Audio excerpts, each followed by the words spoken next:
Nous sommes ici devant un magasin qui a joué la théâtralisation grâce à des accessoires, petites tables, chaises, accessoires décoratifs.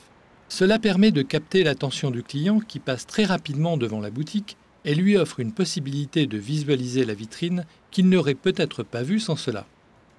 Il s'agit d'une sorte de barrage visuel qui révèle au client la nature des marchandises proposées à l'intérieur et surtout cette petite mise en scène est faite pour l'inciter à entrer dans le magasin. Donc, implicitement, on invite le client à s'installer, à déguster du cidre, un gâteau. On déclenche un besoin qui devrait logiquement le pousser à rentrer dans le magasin. Cet espace théâtralisé facilite donc la captation de la clientèle. C'est un outil de vente sympathique et efficace. Ici, l'idée est donc de faire une présentation dans un meuble qui a une certaine profondeur et de travailler les articles de manière symétrique. Pourquoi la symétrie ? Eh bien, parce que ça va permettre au client de voir en un clin d'œil chaque produit, chaque groupe de produits qui sont bien travaillés ici par groupe de 3.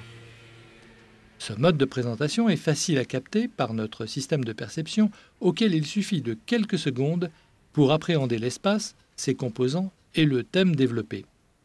Une affiche dans le fond du décor relaie la thématique. Plus bas, on découvre le même système de présentation.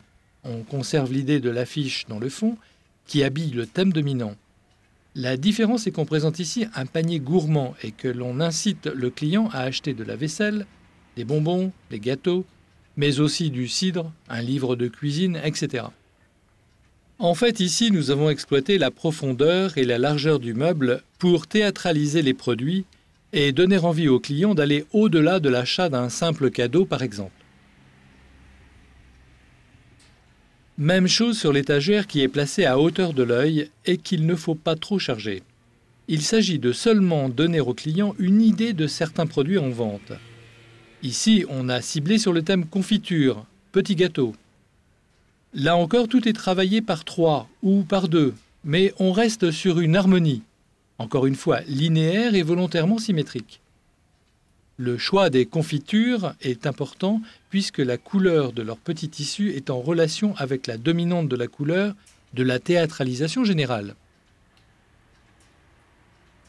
Pour le haut du meuble, nous avons fait en sorte qu'il ne dégage pas une impression de vide par rapport à l'ensemble du magasin qui présente différentes hauteurs. On reste très sobre et on travaille toujours à partir du même thème, avec notamment les fûts de cidre en haut. Les pommes, les paniers vont dans le même sens. Puis on découvre le cidre, le produit que le client va pouvoir retrouver en vente dans le magasin. On joue sur l'identité du magasin, c'est-à-dire la Bretagne, la famille, donc les racines, l'idée d'un terroir très marqué et de la qualité de ces produits qui, il y a longtemps déjà, séduisaient nos grands-parents. On y apporte un cadre, comme il pourrait être posé sur le meuble d'une maison, et puis bien sûr aux extrémités, toujours de manière symétrique, un chapeau, une coiffe bretonne, qui sont en rapport avec ce que l'on voit dans la photo.